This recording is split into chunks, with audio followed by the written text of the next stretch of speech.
পেঁয়াজ চারা কেমন দেখতে হয় দেখাই এসো। যেতে যেতে এখানে দেখলাম জল পড়ছে পাইপে, তার মুখে একটা বস্তা দেয়া আছে। এই বস্তাটা দেয়া আছে কেন জানো তো? এই যে জলটা পড়ছে মাটিটা গুলে সরে যাবে, এই জায়গাটা গর্ত হয়ে যাবে, তার জন্যই বুদ্ধি করে বস্তা দেয়া আছে। ওদিকে পেঁয়াজ চারা নিয়ে আসছে, দেখো এই দুটো হচ্ছে পেঁয়াজ চারা বান্ডিল। এটা হচ্ছে ছোট ছোট চারা পেঁয়াজ গাছ।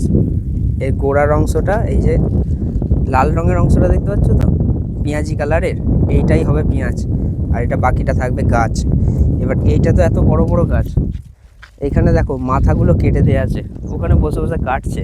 বলছি এই মাথাগুলো কেটে দিচ্ছ কেন? মাথাগুলো কেটে দিচ্ছি বলতে পেঁয়াজ চারাগুলো পুঁতলে শুয়ে পড়বে, ওটা উঠতে লেট হবে। মাথাটা কেটে দিলে মাথাটা হালকা হয়ে যাচ্ছে, পেঁয়াজ গাছটা ঠাড়ো হয়ে যাবে তাড়াতাড়ি। এতে কোনো ক্ষতি হবে না তো? না, এতে ক্ষতি হবে না, তাড়াতাড়ি শেকড় নিয়ে নেবে, তাড়াতাড়ি গাছটা মানুষ হয়ে যাবে। আচ্ছা এই চারাগুলো কোথা থেকে নিয়ে এসেছো? ওই হামজামপুর জিরাট থেকে। হ্যাঁ, ITI কলেজ আছে, কলেজের মোড় থেকে পাশি। কীরকম দাম পড়লো? দাম এক একটা তলা চেলি হিসেবে, এক একটা চেলি 2000 টাকা করে।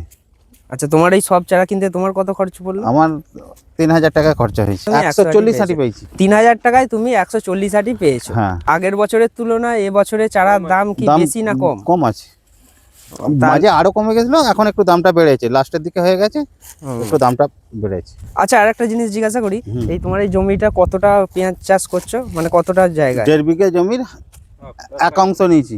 আচ্ছা, তো এখানে 2 অংশ পড়ে আছে। কতগুলো লোক কাজ করছে এখানে? 7 জন কাজ করছে এখন। আচ্ছা, যারা এই পেঁয়াজ গাছগুলো বসাচ্ছে তারা কোথা থেকে আসছে? ওরা বৌচি থেকে। ও, তো অনেক দূর থেকে তো। হ্যাঁ, ওরা অনেক দূর কিভাবে থেকে। আসে? ওরা ট্রেনে করে আসে। রুইছে যে লোকের হিসাব কিভাবে করছো? ওই বিঘায় 10টা, মানে এক বিঘাতে 10 জন 10টা লোক কাজ হ্যাঁ। করবে। কত টাকা করে মজুরি দিতে হয় এদের? 300 টাকা। মানে এক একজনের 300 টাকা। এখানে আমরা কথোপকথনের মাধ্যমে বুঝলাম 1 বিঘা জমিতে 10টা লোক কাজ করবে, একজন কাজ করলে এদের মজুরি হলো 300 টাকা, এক একজনের 300 টাকা। অতএব 5 জন কাজ করছে, 3 × 5 = 1500 টাকা এদের মজুরি হবে সব মিলিয়ে।